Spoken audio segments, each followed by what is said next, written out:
We will now be joined by MMC for Public Safety in the City of Johannesburg Metro. His name is Mgcini Tshwaku, and he joins us via our video link. Mgcini, thank you so much for joining us here on the late edition. Of course, you are the MMC there for Public Safety in the City of Johannesburg. You know, what does it say about the problems in the City of Johannesburg when it comes to hijacked buildings?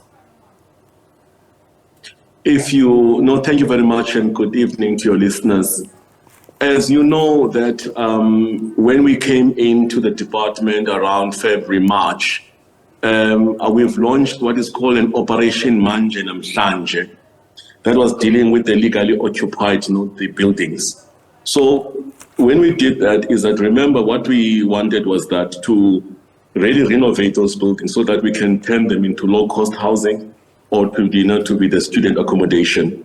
But what we found is that we can take these people out, but to go to another area. But what we found was that the housing, which is Joshco, there is actually a lack in terms of the transit accommodation.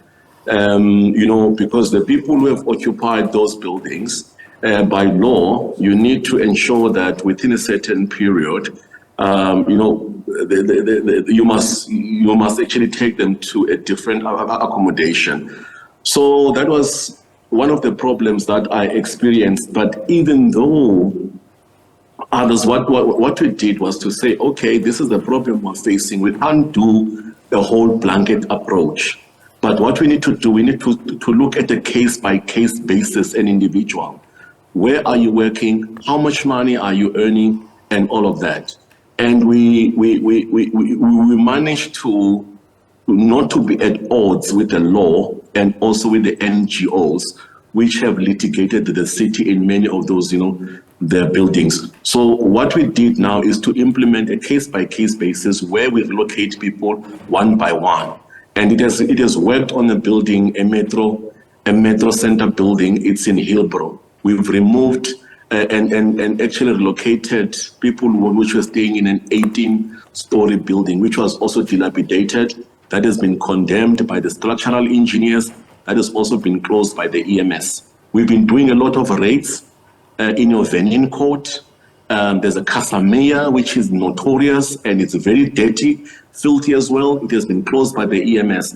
But the main problem, colleagues, that we're having is the issue of transit accommodation, to take the people so that we're able to repair, to maintain the building, refurbish it, and so that it actually is good for human settlement. So this is where we are currently. And of course, Mgcini, I remember that you and the MMC for Roads and Transport in the City of Johannesburg, about 3 months ago, you went, to various parts of the City of Johannesburg. I know that there was a time where you even demolished one of the buildings, and you were criticized by many living in this city, where they were even saying that, are you sure that there are no people living inside that building? At the same time, you also, spoke a lot about Siri and, that it continues to litigate against the City of Johannesburg when it comes to the removals of some of the people in, these illegally occupied buildings. What do you have to say now that we find ourselves here and you continue to see some of the litigation against you in the city in terms of trying to remove those illegally occupying these buildings? Look, what I do now is that I don't want to do the whole blame game anymore, because it's not helping us anymore. That's why we had to stop. I had to sit and check, because remember, we've launched it, and then MMC Kenny wanted to come along, to help, because he was providing TLBs, and also because he's in the roads and transport. If there's any issues with, debt and everything in the area, he can bring all these materials that I can work with. So yes, we did. Of course, some of the problems we had is a litigation, because I was told that I'm in contempt of court and I'm going to be arrested. And that's when we were raiding the Remington building. We started with the Venin Court, we cleared it up, and everyone got out of the building. Very, very, very easy. But one of the things that we actually struggling on was to relocate our people.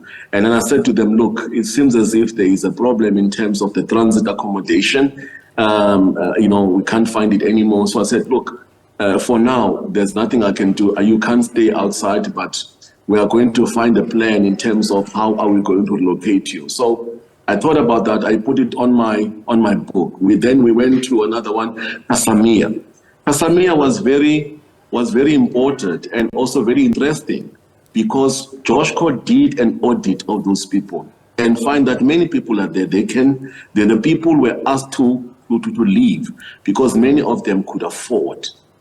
So of course there was litigations as well. Syria was there as well. The matter was a sub judice. And we went to, okay, I said, it's fine. I spoke to the community there at the Casamia, and I said, guys, whatever we do, this building is it's a disaster waiting to happen. All of you need to find a way. You need to get out. Yeah. You need to find another space. I said, okay, it's fine. They said that they're going to move. I went to another one. So I had to sit and think, what do we do with the litigations and the NGOs that are stopping the whole thing? Then I spoke to Seri, which is Nomzamo. I was even on the News Africa. I said, Nomzamo, let us find a way. You can litigate us and stop us in terms of moving the people. But what we can do, and they were in agreement in terms of the proposal from public safety. I said, these are our people, we love them too much. And we can't just throw them on the street. But a most human way is to first audit them on their socio-economic status, if they are working, where they come from, and all of that. We did that.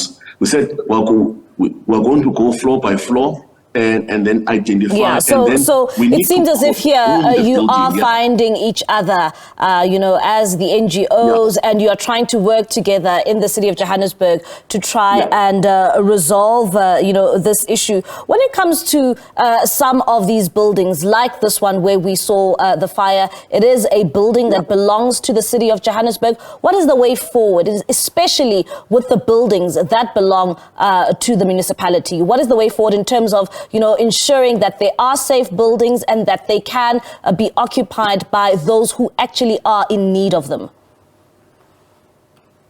But like what we're currently going to be doing is, of course, many of those buildings are closed because there's no maintenance, there's no electricity, no water.